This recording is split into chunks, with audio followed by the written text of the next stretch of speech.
Boa noite, irmãos. Irmãos, vamos abrir a Bíblia em Gênesis 33. Nós vamos ler os versículos 5 a 15. Gênesis 33,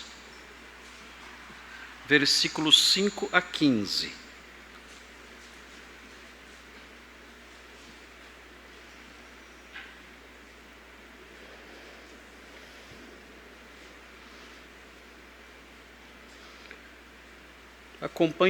Acompanhem a leitura, Gênesis 33, de 5 a 15.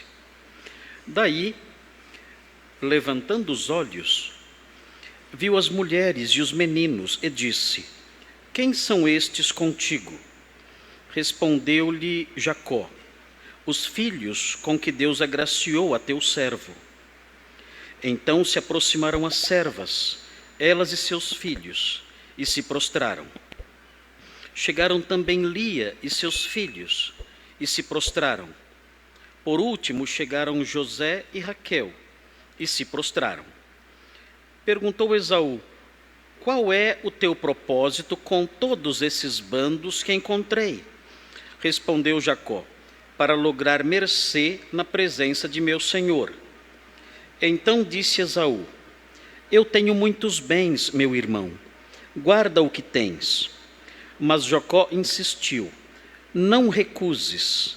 Se logrei mercê diante de ti, peço-te que aceites o meu presente, porquanto vi o teu rosto como se tivesse contemplado o semblante de Deus, e te agradaste de mim.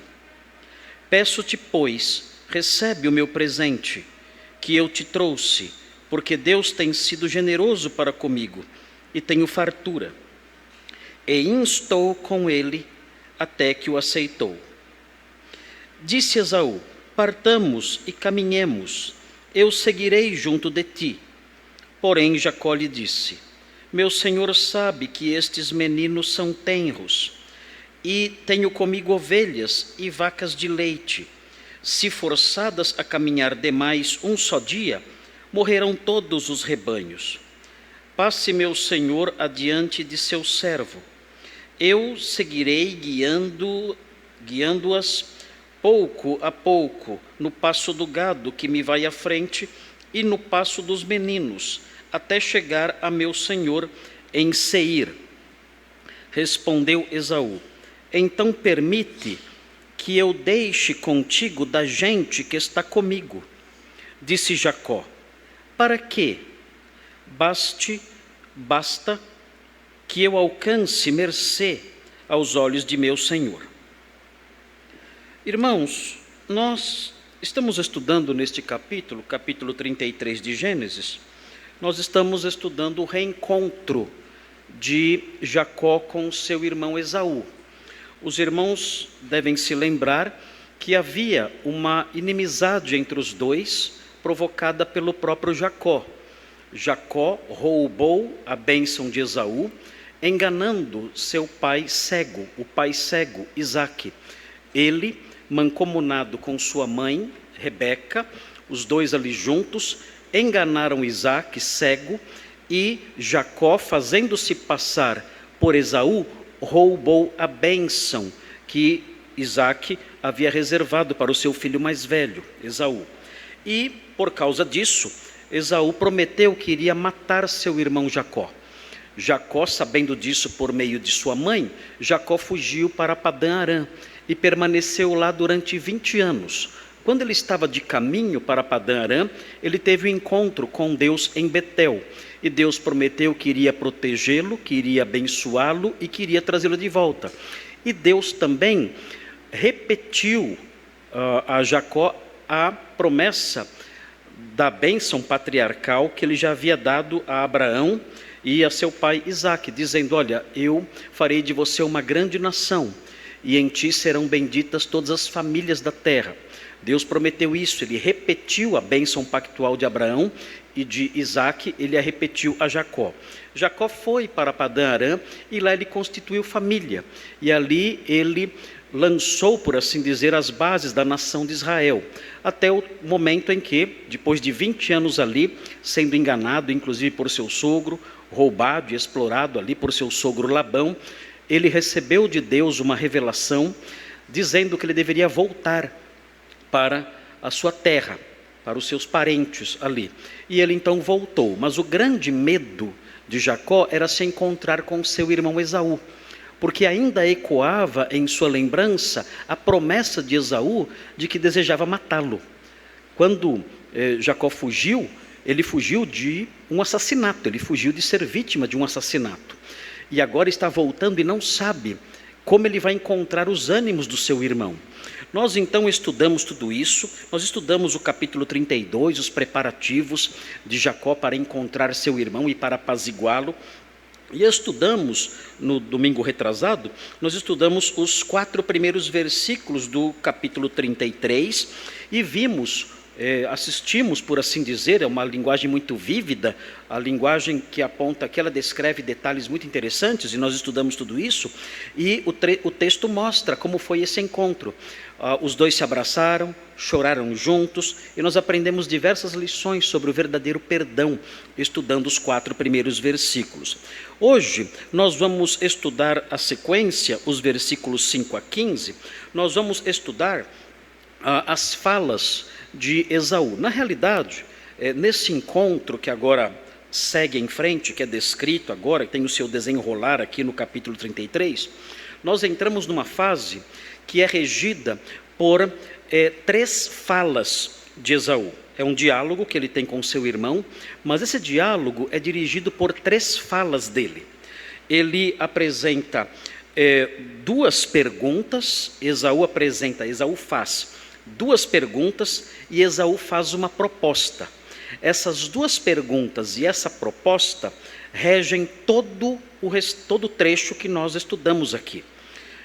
As perguntas de Esaú, que ele dirige a Jacó, e a proposta que ele faz a Jacó, faz com que o diálogo caminhe. E nós então vemos o modo como as coisas foram se ajeitando entre os dois, o modo como Deus foi agindo ali, de tal modo que consolidasse o restabelecimento da amizade. A primeira fala de Esaú está nos versículos 5 a 7, a fala e os seus desdobramentos. É uma pergunta que ele faz no versículo 5, e o desenrolar disso, os resultados dessa pergunta que ele faz, seguem até o versículo 7. Então, nos versículos 5 a 7, nós temos a primeira fala de Esaú. Na segunda fala de Esaú, a segunda fala de Esaú está nos versículos 8 a 11. Esaú faz mais uma pergunta a seu irmão, e então isso dá ensejo ao desenvolvimento de uma segunda parte no diálogo. E então nós conseguimos dividir o texto por meio disso, das falas de Esaú. Aqui a segunda pergunta, envolvendo os versículos 8 a 11, a segunda pergunta com os seus desdobramentos. E por último, nós temos a terceira fala de Esaú, nos versículos 12 a 15. Essa terceira fala de Esaú não é uma pergunta, é uma proposta. E essa proposta tem os seus desdobramentos que seguem até o versículo 15. E assim nós conseguimos fazer a divisão do texto. Um esboço tripartido, e nós conseguimos então estudar o texto melhor por meio dessas divisões, que são divisões naturais. Na realidade, as divisões que estão presentes aqui no texto são divisões naturais, não são divisões que eu inseri no texto. Elas estão aqui naturalmente presentes, bastou apenas eu detectá-las, e são muito perceptíveis aqui. Essa história que prossegue aqui, que temos aqui diante de nós, os versículos 5 a 15, é uma história simples. Ela não tem dificuldades, ela não é difícil de entender. A simples leitura dos versículos 5 a 15 já é suficiente para que nós compreendamos o principal, pelo menos. Não há dificuldades exegéticas, não há dificuldades hermenêuticas. Quem conhece o que foi dito anteriormente e está inserido aí em sua mente no contexto dessa história, compreende com toda clareza, com toda tranquilidade, o que é dito, o que é falado aqui, sem problema algum. Então, na medida em que nós formos olhando essas três divisões, eu quero apontar apenas alguns destaques nos versículos que lemos, e é possível também, e eu vou, com a ajuda do Senhor, destacar isso, é possível também detectar lições simples de teologia. Há lições aqui no texto, esparsas, lições doutrinárias. E essas lições doutrinárias presentes aqui, eu quero pinçá-las. É claro, o autor do livro, o autor humano do livro, Moisés, que foi quem escreveu o livro de Gênesis, Moisés, ele não escreveu esse livro, não escreveu essa passagem visando transmitir lições doutrinárias, mas sendo usado pelo Espírito Santo enquanto escrevia, o Espírito Santo, tendo Moisés como seu instrumento, deixou indícios dessas lições para nós.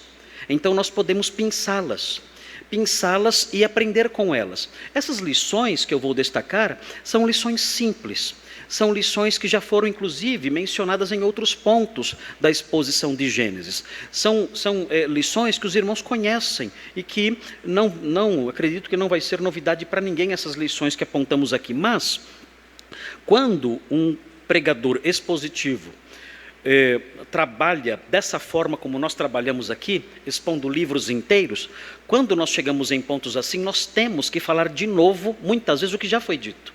Nós não temos opção, nós ficamos sem opção.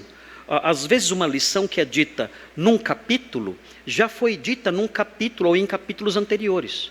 E nós então temos que repetir aquilo. Como nós interpretamos isso então? Nós interpretamos isso da seguinte forma, nós dizemos assim, olha, o Senhor Deus, na condução da sua palavra, da construção da sua palavra, quis que o seu povo, ao estudar a sua palavra, tivesse isso repisado em sua mente. O Senhor Deus quis que essas lições estivessem presentes de forma repetida, para que elas fossem ensinadas de forma repetida. E se elas devem ser ensinadas de forma repetida, nós devemos repetir isso várias vezes, isso significa que são lições importantes. E são lições que nós corremos muitas vezes o risco de esquecer. E se esquecermos essas lições, nós podemos incorrer em erros. Ou podemos cair em situações interiores de desespero. De sermos conduzidos por caminhos maus. Por crenças enganosas.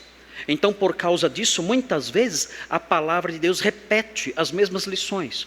Ou deixa pistas ou sinais de lições repetidas vezes ao longo do seu trajeto, para que nós as repitamos sempre, e tenhamos sempre essas coisas diante dos nossos olhos, e com isso nós nunca as esqueçamos.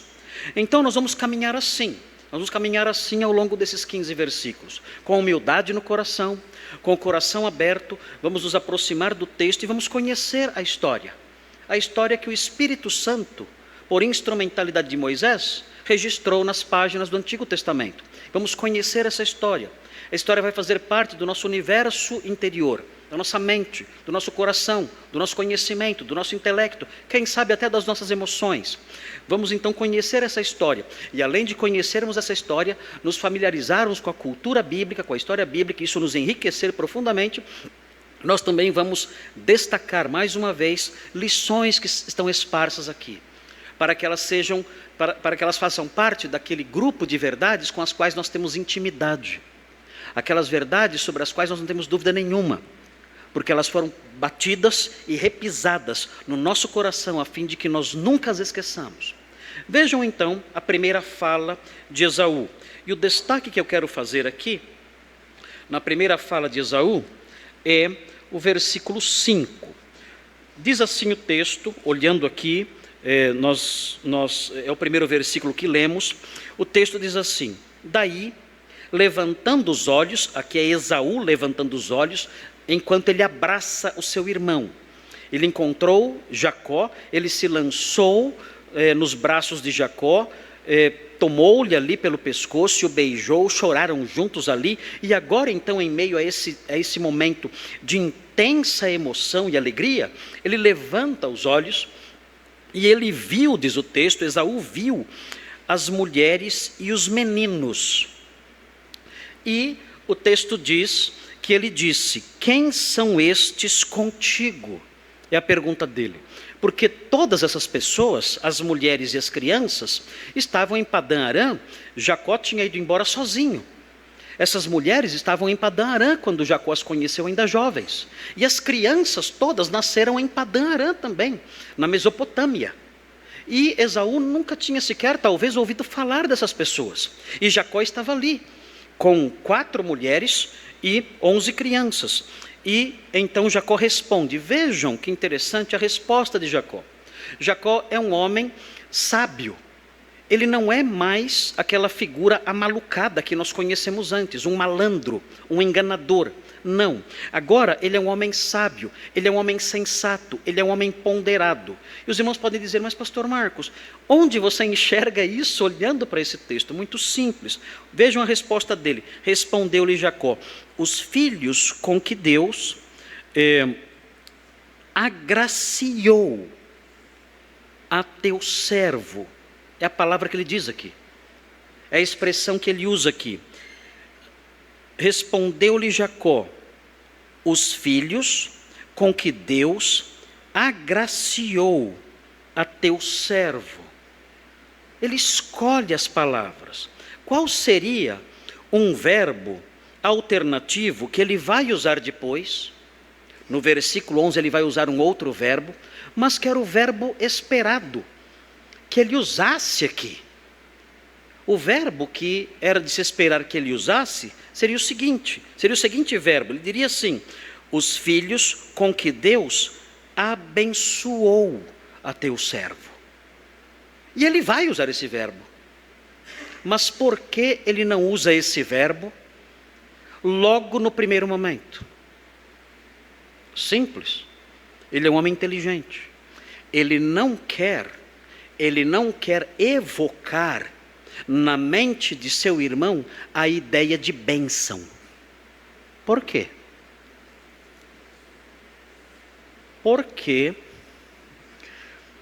Porque Jacó não quer evocar, trazer, despertar na mente de seu irmão, logo de início, a ideia de bênção. Por quê? Ele ainda não está seguro. Ele não quer trazer à lembrança de seu irmão memórias ruins que possam despertar a raiva dele. Está tudo muito bem, estão abraçados ali. Estão chorando ali, alegres, felizes. Ele não quer falar a palavra bênção. Ele não quer falar o verbo abençoar. Ele tinha roubado a bênção. Ele tinha obtido do seu pai, de modo desonesto e enganoso, ele tinha obtido dele o gesto de abençoar. Então a última palavra que ele quer usar aqui é o verbo abençoar ou a palavra bênção. Ele é um homem inteligente. Ele sabe que o momento ainda não é de segurança total. Ele pode usar uma palavra de modo errado, sem tato. E isso despertar rancores. E tudo talvez ir por água abaixo. Então ele usa o verbo agraciar, não o verbo abençoar. Depois, no versículo 11, quando ele se sente mais seguro, então ele fala sobre abençoar. É interessante isso. Nós aprendemos com os homens que foram alvos do trabalho da lapidação de Deus. E o que nós aprendemos com os homens que foram alvos ao longo dos anos do trabalho e da lapidação de Deus? Esses homens adquiriram certas capacidades de sensibilidade que muitas pessoas insensatas não têm. Eles têm tato. Eles têm tato. Eles medem suas palavras. Eles sabem lidar com a linguagem.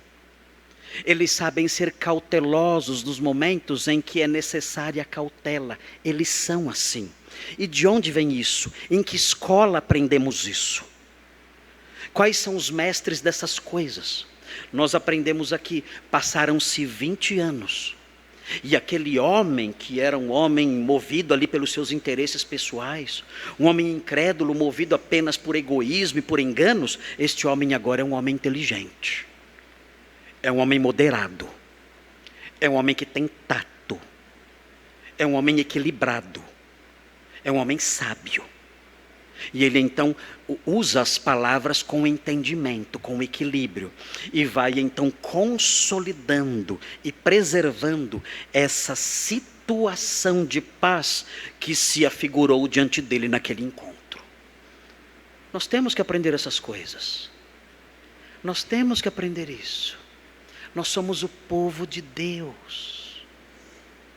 Nós temos que aprender na nossa jornada com Ele, pelas experiências boas ou pelas experiências amargas, por meio dos erros que nós cometemos tantas vezes e que o Senhor muitas vezes usa até para nos disciplinar e ensinar.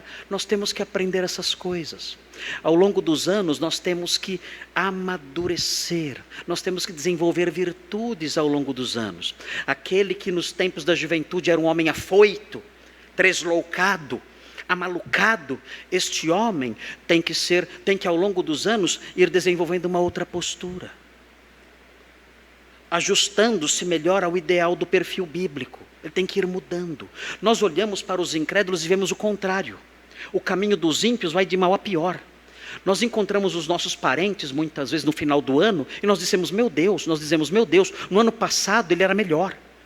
No Natal do ano passado não era assim. No Natal do ano passado, ele falava bobagens durante o almoço. Mas no Natal do ano passado era menos, agora piorou. Meu Deus, e essa tia? Essa tia tem 78 anos. E cada ano que passa ela é pior. Ela fala mais palavrões do que falava. Ela perdeu mais a vergonha do que já tinha perdido. E nós olhamos isso nos incrédulos, essa deterioração moral, esse esfarelamento de qualquer virtude que a pessoa tinha, desaparecendo tudo indo por água abaixo, tudo escorrendo pelos dedos dia após dia. Mas com os crentes não é assim. A vereda dos justos é como a luz da aurora, que vai brilhando mais e mais, até ser dia perfeito. Aquele que começou boa obra em vós, há de completá-la, até o dia de Cristo. De modo que aquele jovenzinho, que era afoito, que era tresloucado, que era rebelde, que era cheio de ira, aquele jovenzinho, com o passar dos anos andando com o Senhor, ele vai mudando, ele vai sendo transformado. Aquele pai que era bruto, com o passar dos anos, vai se tornando dócil. Aquela esposa que era amarga, com o passar dos anos, vai se tornando um anjo dentro de casa. E assim o Senhor vai realizando a sua obra no seu povo. E nós percebemos essas coisas acontecendo na vida das pessoas. Eu tive um amigo no seminário, ele era uma figura extremamente marcada por ira, era um problema que ele tinha, era um homem que se irava com facilidade, era um jovem. Eu me lembro até hoje de uma cena, foi muito engraçado. Todo mundo riu naquele dia, porque nós jogávamos futebol. Eu não jogava, eu ficava andando pelo campo. Eu nunca soube jogar futebol, né? Mas eu andava pelo campo ali. E era obrigatório jogar bola, porque eles diziam que o campo era um laboratório. Para mim nunca serviu para nada aquilo. Mas os líderes ali do seminário, era um regime de internato, eles diziam que no laboratório nós éramos testados. E eu então ia lá para ser testado, não sei para que servia aquilo, mas eu ia lá e ficava lá tentando dar um chute numa bola. Eu fiz um gol só na minha vida lá, entrou para a história do seminário, porque foi o único gol que eu fiz na minha vida, né? E serviu só para isso, talvez. Mas eu me lembro desse meu amigo jogando futebol, e ele jogava muito bem, ele ficava muito irritado. E eu me lembro que certa vez ele tentou tirar a bola que ia sair pela lateral, e tinha uma arvorezinha do lado da lateral ali. E ele correu e não conseguiu pegar a bola. Quando ele viu que não conseguiu pegar a bola, ele pegou a árvore e começou a chacoalhar a árvore. Todos pararam no campo, ficaram olhando para ele e caíram na risada. Eu falei, meu Deus, esse homem é louco. Eu falei, esse homem é louco, ele é maluco. E depois, conhecendo, infelizmente ou felizmente, ele caiu no semestre seguinte, ele foi colocado no meu alojamento. Eu tinha até medo, eu dormia com uma faca na mão. Eu tinha até medo. Eu dormia armado. Eu não sei o que é isso aí. Mas ele ao longo do tempo ali no seminário, ali no semestre que ficamos no mesmo alojamento, eu, ele, mais uns 3, eram alojamentos grandes, ele dizia para nós, ele dizia, olha, o meu problema é que eu tenho sérios problemas com a ira, eu não consigo controlar a minha ira. É um pecado que eu tenho na minha vida. Eu não consigo controlar a minha ira, ele dizia. E nós orávamos por ele, continuamente, nos nossos cultinhos ali, com certo medo na hora de orar, né? Senhor, abençoa essa pessoa maravilhosa, tal, né? Enfim, orávamos com todo cuidado para não despertar a ira dele, né? Ser bem ali cuidadosos nas nossas súplicas ali, mas orávamos por ele. E curiosamente, eu me tornei muito amigo dele. Ficamos muito amigos, muito amigos. E é curioso, eu conheço ainda hoje, ele já veio pregar aqui na nossa igreja, e hoje ele é uma das pessoas mais dóceis que eu conheço. O nome dele é pastor Abidênago Lisboa Júnior. Abidênago Lisboa Júnior. Ele é uma das pessoas mais dóceis que eu conheço. É uma figura marcada por uma docilidade, uma fineza, um modo de tratar tão amoroso que é difícil encontrar alguém assim. Às vezes eu olho e digo, onde está? Onde está o zangado da Branca de Neve? Onde está o Taz? O demônio da Tasmânia? Onde está? Ele sumiu. Ele sumiu. Hoje é um homem sereno, amoroso, amigo, dócil. É impressionante o que o Senhor fez na sua vida ao longo dos anos. Trabalhando no coração dele. Hoje é um pastor, se dedica ao ensino da palavra, se dedica a pessoas humildes, a ensinar pessoas humildes, com o coração sereno, tranquilo. Nunca mais vi nenhuma manifestação de ira, de fúria na vida dele, nunca mais. O que aconteceu com esse moço? O que aconteceu com esse moço foi que o Senhor trabalhou em sua vida. E nós vemos isso aqui. O versículo 5, quando nós vemos Jacó, todo cuidadoso, usando as palavras, com sensatez, medindo o impacto daquilo que ele fala, nós percebemos isso. Nós não estamos mais diante de um homem insensato. Nós estamos mais diante de alguém assim. Estamos diante de alguém equilibrado. Estamos diante de alguém que foi instruído pelo próprio Deus e sabe lidar com as situações com sabedoria, com humildade, com uma disposição diferente. O texto prossegue dizendo no versículo 6, então se aproximaram as servas e seus filhos e se prostraram. Chegaram também Lia e seus filhos e se prostraram. Por último chegaram José e Raquel e se prostraram. Nós já vimos nos versículos anteriores, nos versículos 1 a 4, nós já vimos que Jacó se adiantou a todos e se prostrou 7 vezes diante de Esaú. Já vimos isso. E existe aqui nesse trecho que nós lemos agora um gesto repetido. Todos os filhos de Jacó, ou seja, toda a raiz de Israel, da nação de Israel, se prostram ali diante de Esaú. E nós encontramos esse quadro aqui. E quando nós nos deparamos com esse quadro, então isso desperta em nós que nos debruçamos sobre o texto bíblico com mais detimento, com mais cuidado, com a lembrança do que já estudamos antes, isso desperta em nós a realidade, a percepção da realidade de que existem lições teológicas presentes aqui nisso tudo. Uma delas, que está presente aqui no versículo 5, nós já dissemos outras vezes, é a realidade de que é Deus quem concede filhos às pessoas. O versículo 5 diz o seguinte: os filhos com que Deus agraciou a teu servo. E nós já aprendemos isso em outros momentos do livro de Gênesis. Quem dá filhos às pessoas? Nós aprendemos aqui. E mais, nós aprendemos aqui que os filhos são manifestações, são expressões da graça de Deus. Nós aprendemos isso aqui. E é importante lembrar isso. É importante lembrar isso porque o livro de Gênesis quer que nós lembremos isso. Continuamente o livro de Gênesis repisa essa ideia. O Senhor é aquele que tem poder para abrir a madre. Abrir a madre é um milagre, é uma obra de Deus. Claro, hoje em dia, com todos os avanços da ciência, da medicina, é claro que Deus pode usar outros recursos, Deus pode usar remédios, Deus pode usar tratamentos, Deus pode usar o que Ele quiser. Mas em última análise, a fonte do poder para gerar numa mulher é de Deus. Deus é a fonte primária da geração de qualquer ser humano. E isso nós percebemos aqui, os filhos com que Deus agraciou a teu servo. Nós já vimos essa lição no capítulo 18, no exemplo que é surpreendente no capítulo 18. Vejam no capítulo 18 o que é dito no versículo 14, 18, 14. Deus falando sobre Sara ficar grávida. Sara tinha 90 anos de idade. Os irmãos já viram uma mulher de 90 anos de idade? O texto aqui fala, no capítulo 18, de Sara com 90 anos de idade ficar grávida. Isso é simplesmente uma piada.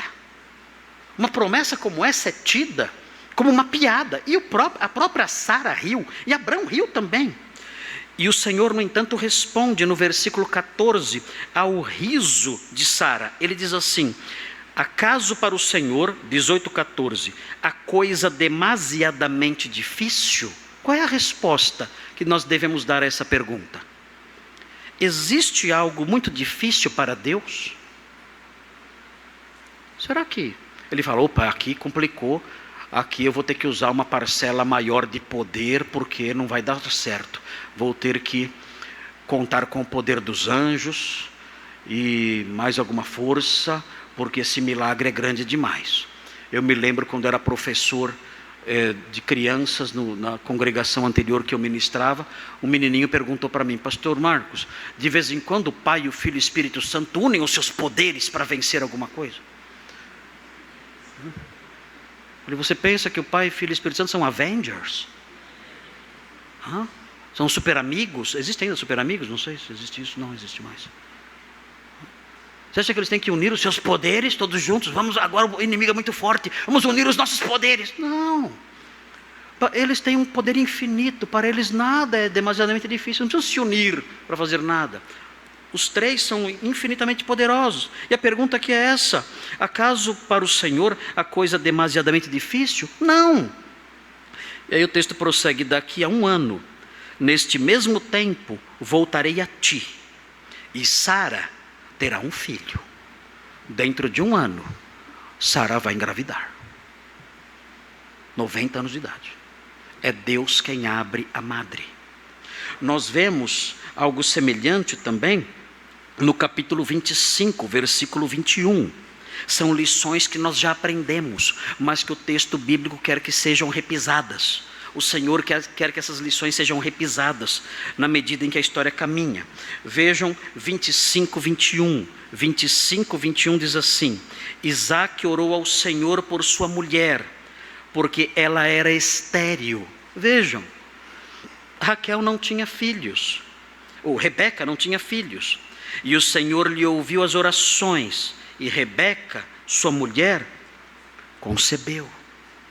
É o Senhor quem abre a madre, é Ele quem agracia as pessoas, as mulheres, com seus filhos. E nós encontramos a mesma lição aqui, Jacó destacando isso: Deus agraciou o seu servo com filhos. É importante observar isso, especialmente em face dos problemas que nós temos enfrentado em nosso país.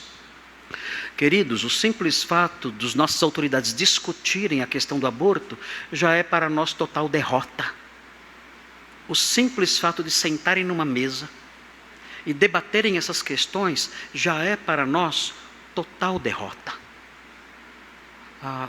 Os irmãos já viram uma fotografia de um bebê de 12 semanas no ventre da mãe? Já viram? Já viram um bebê de 12 semanas no ventre da mãe? Queridos, como alguém é capaz de simplesmente debater se existe o direito de matar um bebezinho como aquele. Como é possível alguém sentar para discutir isso? A pessoa que friamente se senta numa mesa e discute isso e debate isso, essa pessoa perdeu o direito de ser classificada como um ser humano. Ela perdeu a sua humanidade. Ela não pode mais ser classificada como um ser humano. E a pessoa que apoia isso e que pratica isso é, sem dúvida nenhuma, o pior tipo de assassino que pode existir. Porque a vítima, o bebezinho, ele não pode sequer gritar. O seu grito sequer é ouvido. Ele é destruído, ele é destroçado, ele é despedaçado cruelmente no ventre da mãe. E os seus gritos sequer são ouvidos. Ele sequer tem a opção de levantar os seus bracinhos para se defender. Nem isso ele tem. É o pior e mais cruel assassinato que alguém pode cometer. Somente assassinos da pior espécie podem fazer algo assim. Não dá para medir.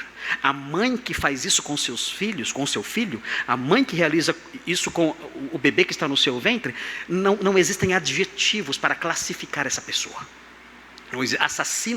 Assassino não esgota o significado, o tamanho desse crime. Não esgota.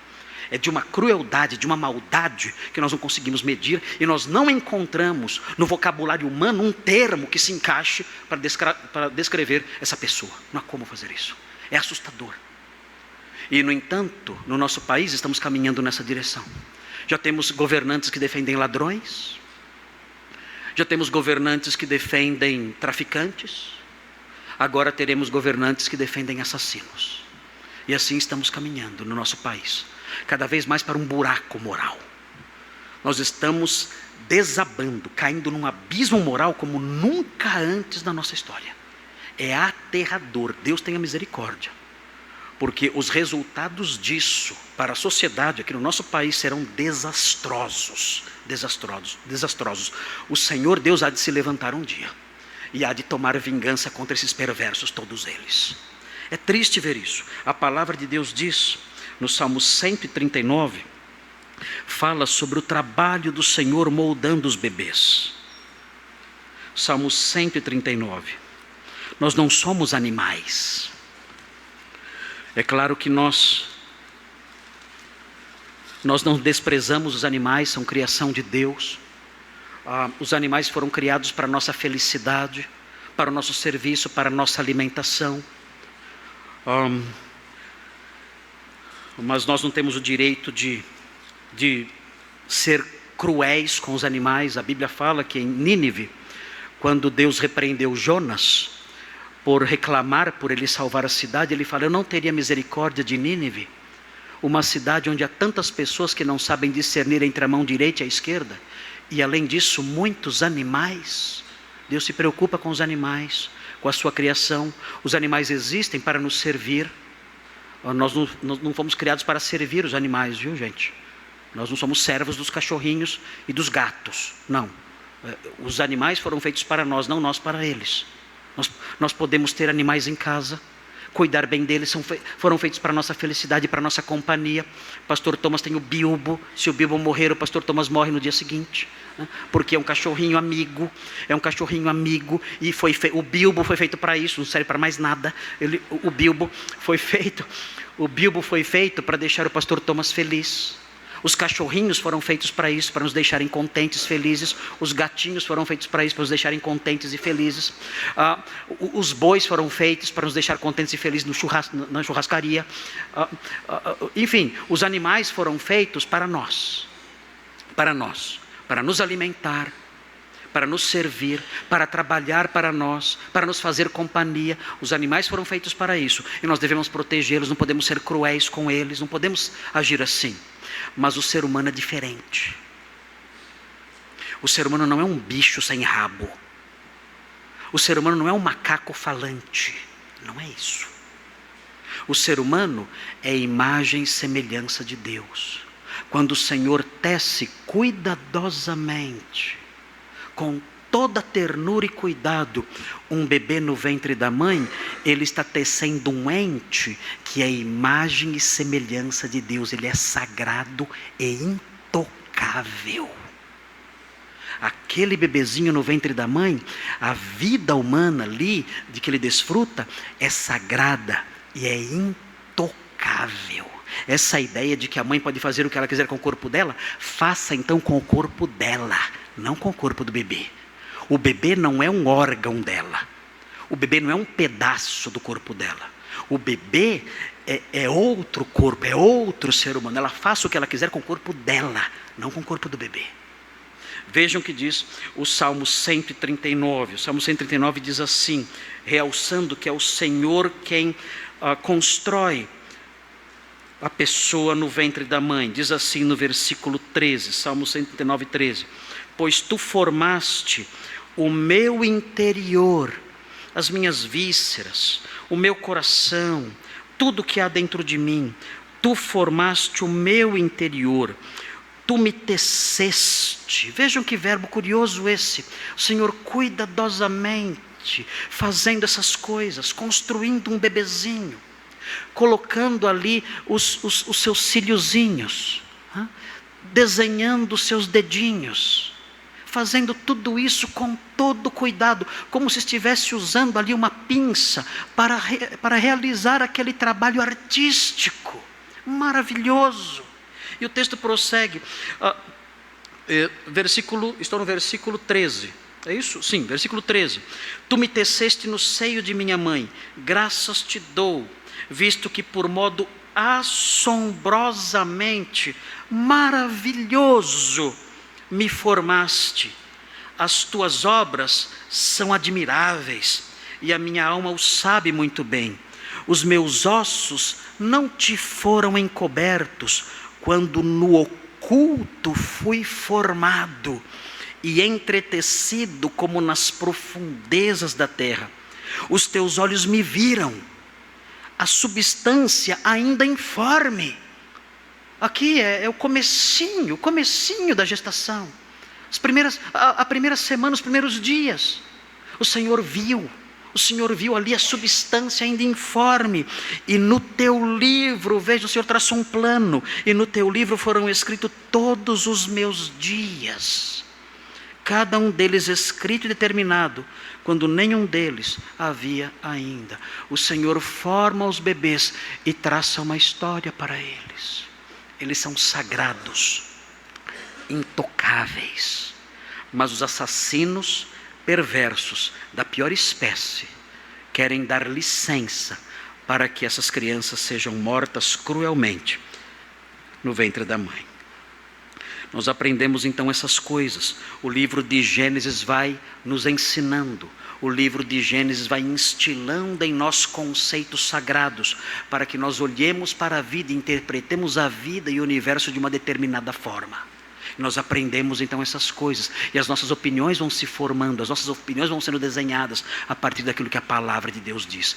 Deus é o autor da vida humana, é Ele quem abre a madre, e não somente possibilita que uma mulher tenha filhos, Ele desenha as crianças no ventre materno, e por assim dizer, incute naquele ente que está sendo formado a sua imagem e semelhança, tornando aquela vida sagrada e intocável. Então, se alguém pergunta, você é a favor do aborto? Eu nem respondo.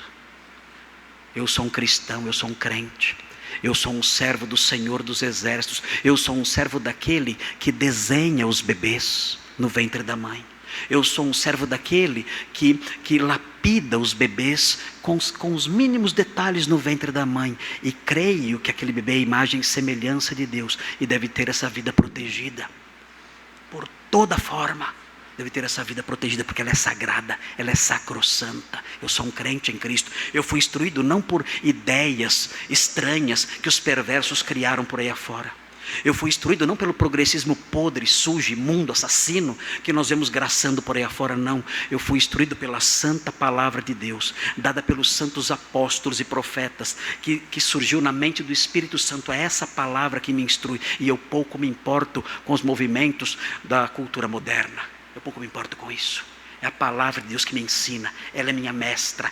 Ela é que conduz os meus pensamentos. Ela é que forma o meu modo de pensar e de ver a vida. Eu sou um crente. Sou diferente de vocês. Eu pertenço a outro mundo. Pertenço a outro país. Tenho um outro Senhor. Não são vocês que ditam o meu modo de pensar. E eu pouco me importo com os movimentos dos seus corações. Pouco me importo com seus discursos falsos. É a palavra de Deus que me instrui.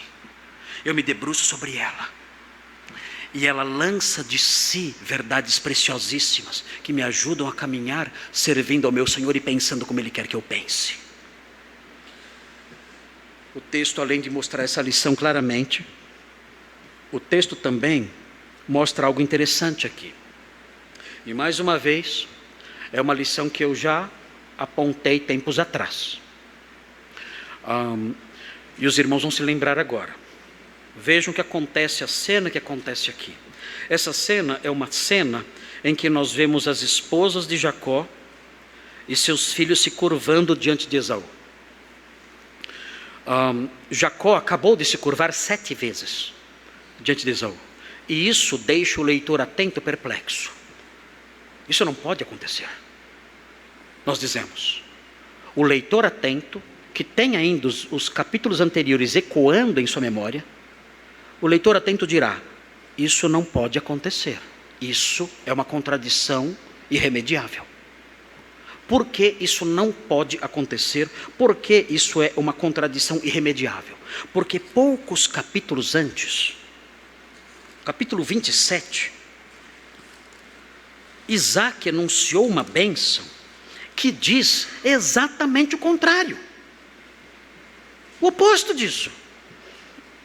Será que a bênção de Isaac falhou? Como pode? Vejam no capítulo 27.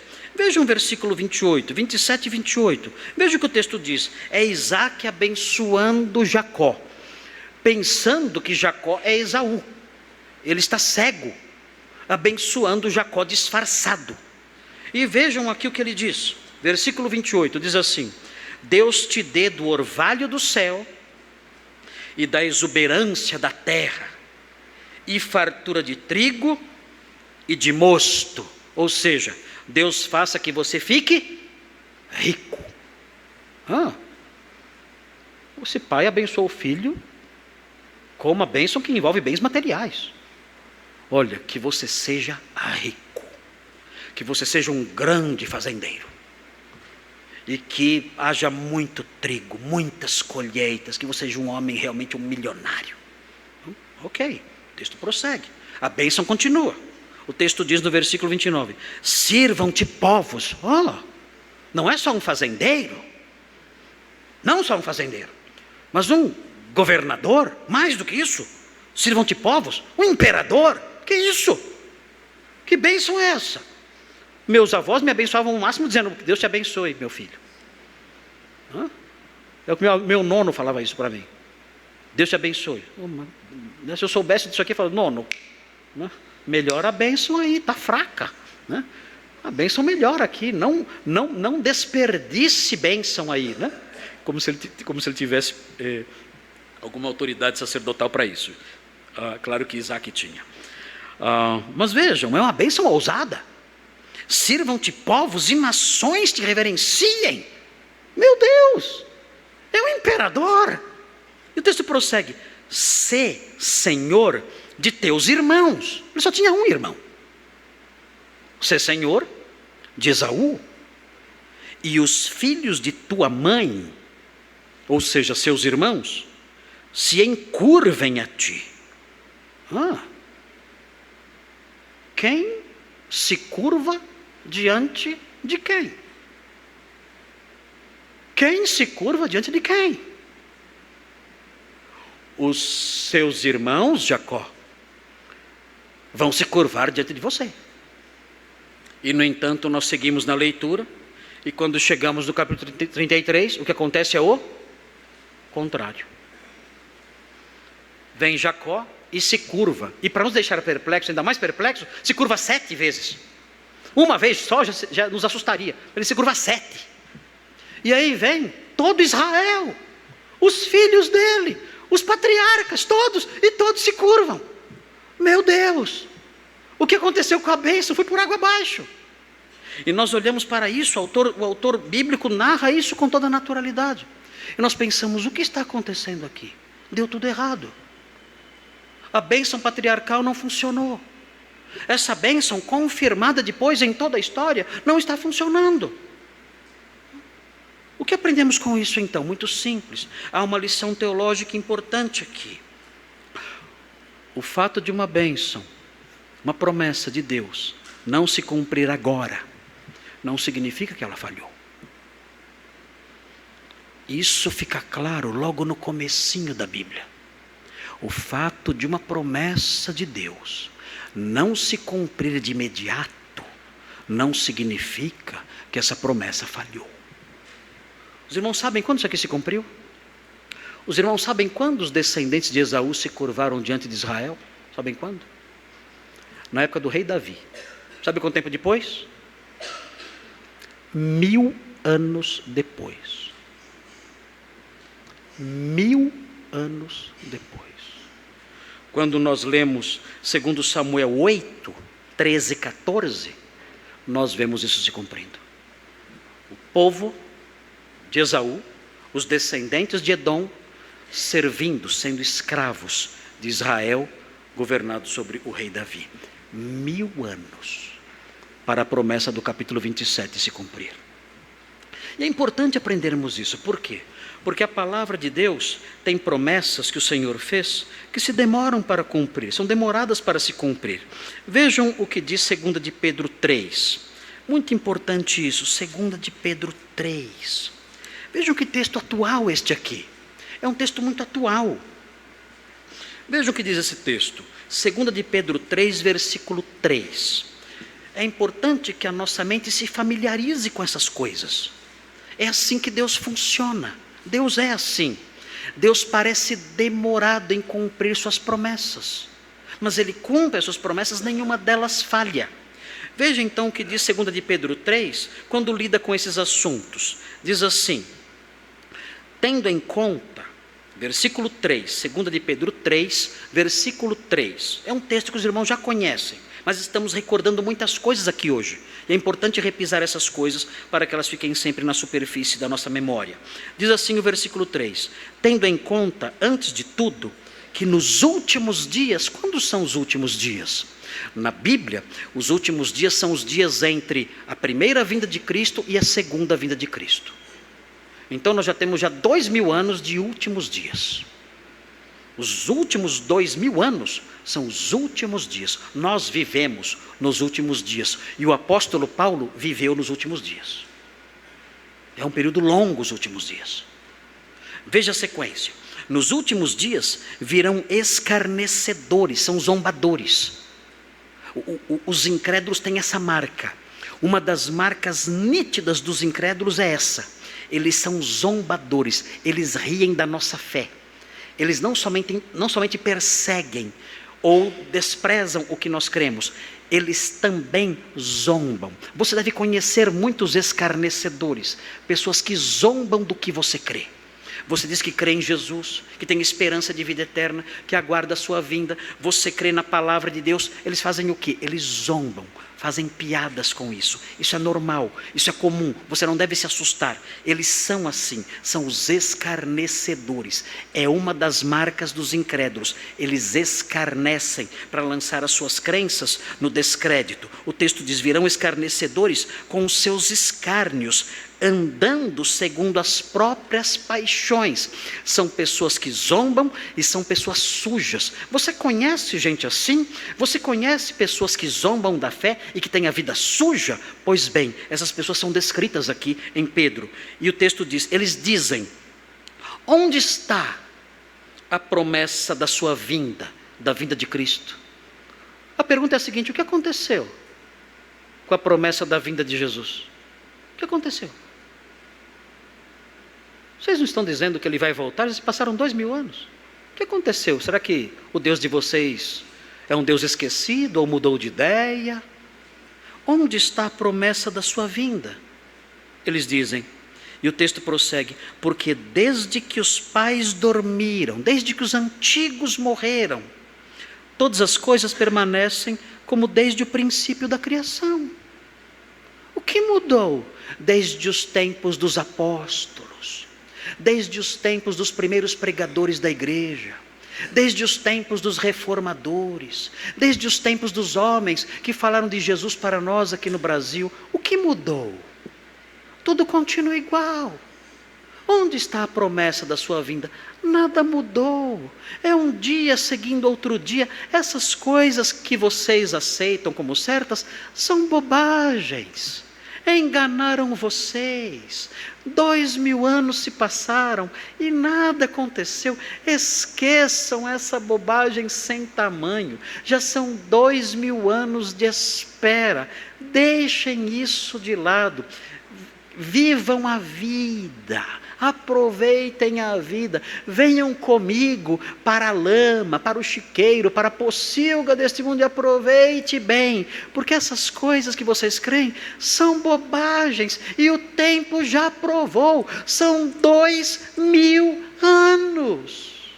E o texto diz que eles falariam essas coisas, versículo 5, porque deliberadamente esquecem que de longo tempo houve céus, bem como terra, a qual surgiu da água, através da água, pela palavra de Deus, pela qual veio a perecer o mundo daquele tempo, afogado em terra. Ele diz, olha, já houve uma destruição no passado, e essa destruição foi precedida por um longo período. Houve um outro tempo em que tudo era normal também. Houve um outro tempo em que as coisas aconteciam, os séculos se passavam, sem que nada mudasse. Houve um outro tempo, nos dias de Noé, em que os séculos se passaram e foram se desdobrando, sem que nenhuma mudança acontecesse. Mas, de repente, algo aconteceu. O texto diz, a água, pela qual veio a perecer o mundo daquele tempo, afogado em água. O Senhor fala sobre essas coisas. De repente, tudo aconteceu. Havia a mesmice, a rotina, o dia a dia após dia, semana após semana, mês após mês, ano após ano, século após século, tudo igual, nada mudava. De repente, num dia, o céu desabou e destruiu todo o mundo. Pedro diz, eles se esquecem disso, que a contínua mesmice não é sinal de nada. A contínua mesmice, que eles acreditam ser um sinal de segurança, essa contínua mesmice não significa nada, porque Deus pode repentinamente interferir e destruir o mundo como fez da outra vez. E o texto prossegue. O texto diz, ora, os céus que agora existem e a terra, pela mesma palavra, têm sido entesourados, eles estão guardados, reservados para fogo. É pior. Se você tivesse que escolher morrer pela água ou pelo fogo, o que você escolheria? Meu Deus! O texto diz aqui fala aqui de um dilúvio de fogo. É muito pior do que o dilúvio dos dias de Noé. E ele fala isso, os céus que agora existem e a terra estão reservados para fogo, estando reservados para o dia do juízo e destruição dos homens ímpios. Pedro diz, vai acontecer isso, um grande cataclisma, como nos dias de Noé, mas muito mais severo. Nos dias de Noé, a terra foi destruída com água. Nos dias que nós aguardamos, no tempo que nós aguardamos, não somente a terra, mas a terra e o céu serão destruídos por um grande incêndio, jamais imaginado pela mente humana. Meu Deus! É isso que vai acontecer? Sim. Um grande incêndio que invadirá céus e terra e nada vai sobrar. E ele destruirá os homens ímpios com esse imenso, inimaginável incêndio. E ele diz na sequência, há todavia uma coisa, irmãos, que não deveis esquecer, que para o Senhor um dia é como 1000 anos, e 1000 anos como um dia. Deus não conta o tempo como nós. Para nós, é demorado. Para Deus, não. 2000 anos para Deus é anteontem. Começou anteontem. São 2 dias. Nós temos uma percepção diferente do tempo. Nós estamos inseridos no tempo e nós o sentimos. As nossas percepções mentais do tempo são ligadas às nossas limitações, à nossa humanidade. Mas o Senhor está acima disso. Eu me lembro quando era garoto, meu pai falava assim: no sábado nós vamos pescar com o titio Ari. O titio Ari tinha uma Rural Willys. Os jovens aqui nem sabem o que é isso. Uma Rural Willys. Pastor Thomas sabe o que é uma Rural Willys? Rural Willys. Meus irmãos, andar de carro na minha época já era um luxo que vocês não imaginam. Eu ia, então, com uma Rural Willys, com meu pai e com meu tio Ari, no sábado pescar na beira de um lago. Irmãos, olha, para mim, se meu pai dizia isso para mim na quinta-feira, para chegar no sábado, para mim era uma eternidade. Não chegar, pai, já é sábado. Não, acabei, faz meia hora que eu te falei que a gente vai. Mas, quando vai chegar o sábado? Não, tem que dormir. Aí passa um dia, dorme de novo. De novo. Aí no outro dia, pai, vamos dormir? Aquela ansiedade não chegava. Para o meu pai eram apenas 2 ou 3 dias. Para mim era uma eternidade. A minha perspectiva, a minha expectativa, a minha experiência como criança era de que as horas tinham o triplo do tamanho. Era assim para mim. Mas para o meu pai não. Para o meu pai o sábado estava ali, pertinho. Ele tinha que se apressar. Até que chegava então o dia. Meus irmãos, na véspera. Eu dizia, amanhã, tem que dormir só agora. Amanhã já é o dia. Eu não dormia. Ali, querendo, pai, vamos dormir logo. E não faz diferença a hora que você vai dormir. O relógio continua girando do mesmo jeito. Mas ansioso ali, porque era tudo muito demorado. Assim somos nós na questão dessas coisas. O Senhor disse, eu voltarei. E para nós parece tão demorado. Então, outro dia, faz um tempo atrás, um mês atrás, estava dizendo, Senhor, desculpe, irmãos, eu agi como criança, eu sei. Mas não teve jeito. Eu falei, Senhor, tem alguma coisa errada. Está demorando muito. O Senhor confere a agenda aí. Eu sei que foi uma súplica infantil e boba, né? Com uma criança falando. Imaginem, o Senhor tem que consultar a sua agenda. Mas foi o modo que eu usei para desabafar a minha expectativa. Um menino diante dele, como alguém que não sabe nada diante dele, na minha simplicidade. E Senhor, tem alguma coisa errada? Não é possível. Tem alguma coisa errada. Por favor, Senhor, confira o relógio. Está demorando demais, Senhor. Está demorando demais. Eu não vejo a hora, Senhor, de ver a sua face, de ver a sua intervenção na história, dando cabo de todo o mal e estabelecendo a sua justiça para sempre. Não vejo a hora. Eu não vejo a hora de ver esse meu coração removido e o meu corpo revestido de incorruptibilidade e contemplar o rosto do meu rei e me prostrar diante dele para sempre. Eu não vejo a hora disso acontecer. Está demorando demais.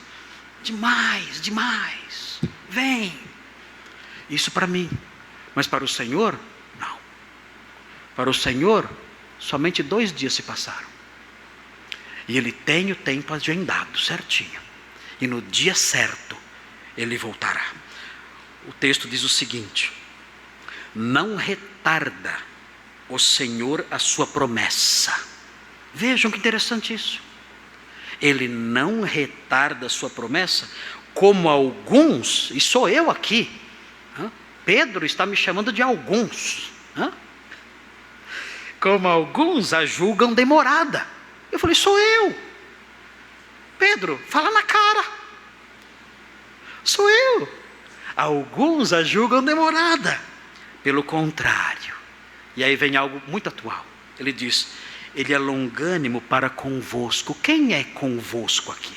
Quem é o convosco aqui? São os? Para quem ele está escrevendo? Para incrédulos? Não, ele está escrevendo para crentes. Ele é longânimo para convosco, não querendo que nenhum pereça. Como assim? Os crentes podem perecer? na sua vinda, mas nós somos salvos. Jesus já foi punido em nosso lugar. A expressão que Pedro usa aqui é uma expressão que significa perda, ruína. Pode acontecer que na sua vinda nós sejamos confundidos, por estarmos vivendo vidas que não são à altura da sua santidade e da nossa posição como crentes. Então ele diz: o Senhor demora em vir, aparentemente demora em vir, para que vocês, queridos irmãos, se preparem. Tenham tempo de se preparar, para que não sejam confundidos e envergonhados e sofram prejuízo em seus galardões quando ele voltar. Ele quer que todos vocês, crentes, cheguem ao arrependimento. Pode ser que alguém aqui seja crente e não esteja preparado para se encontrar com o Senhor, e vai comparecer diante da sua presença e se sentir envergonhado. O Senhor vai salvá-lo, nós aprendemos isso. A palavra de Deus diz que essas pessoas serão salvas como alguém que escapa de um incêndio através do fogo, mas não receberá galardão. E João fala que essas pessoas serão envergonhadas na sua vinda. Já imaginaram isso? Você diante do Senhor é envergonhado, porque você foi um crente, salvo pelo Evangelho e pela fé, mas você não viveu à altura da posição que o Senhor colocou você. E então por isso Pedro diz: é por isso que o Senhor aguarda. É por isso que o Senhor prolonga os dias, para que a sua igreja, o seu povo se avalie e se prepare melhor. Para que o seu povo se limpe, se banhe, se ajeite, se vista com vestes santas, se livre dos trapos dos seus pecados e se prepare sempre, todos os dias preparados, para se encontrar com o noivo, com o rei, com o Senhor. Estejam prontos. É por isso que o Senhor parece demorado. Essa é a lição para o pastor Marcos. Pastor Marcos, você está reclamando porque eu não volto logo?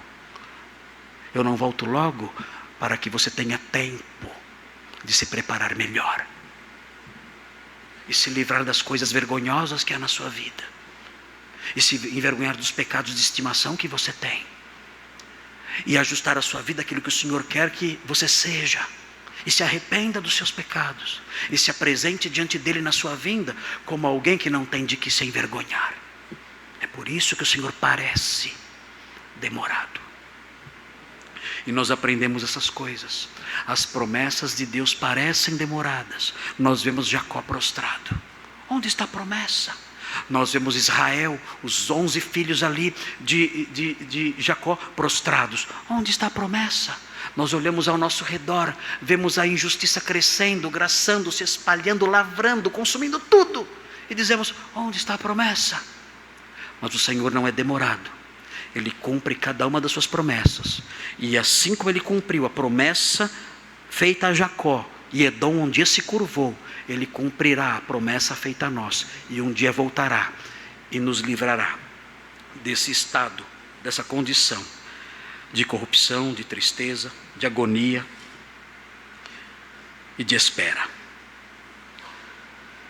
Muito bem. Agora vem a segunda fala de Esaú. Quando será que eu vou falar sobre isso? Hoje não vai ser, né? Hoje não vai ser.